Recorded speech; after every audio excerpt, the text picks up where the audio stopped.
আসসালামু আলাইকুম। আজকে আমরা দেখছি আপনারা আমাদের জন্য খুব কষ্ট করছেন।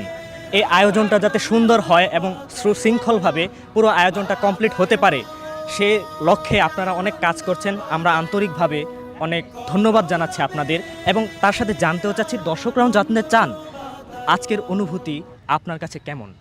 আলহামদুলিল্লাহ, একটা বড় প্রোগ্রামের আয়োজন করা সবসময় অনেক কষ্টের, তারপরেও এটা অনেক আনন্দের। কারণ আমরা চালু করেছি আনন্দ বাতায়ন, কলরবের ব্যানারে এটা হয় তালিকাভুক্ত সদস্যদেরকে নিয়ে প্রতি বছরই ইনশাল্লাহ।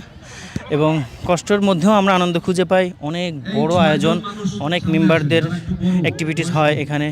তারপরেও সবাই আমাদেরকে যথেষ্ট হেল্প করে, শৃঙ্খলা বজায় রাখা। আলহামদুলিল্লাহ অনেক খুশি আমরা, এবং যারা আমাদের তালিকাভুক্ত সদস্য তারা অত্যন্ত খুশি। খেলাধুলার মাধ্যমে খাবার দাবার, পুরস্কার বিতরণ, গান, এইগুলোর মধ্য দিয়ে আমাদের আয়োজন সম্পন্ন হয়। ইনশাল্লাহ বরাবরের মতো এবারও তাই হবে। আর আশা করব এবার যারা উপস্থিত হতে পারেন নাই, কলরবের সাথে যুক্ত থাকবেন, তালিকাভুক্ত সদস্য আপনারাও পরের বার ইনশাল্লাহ আমাদের সাথে অংশগ্রহণ করবেন। আসসালামু আলাইকুম। তো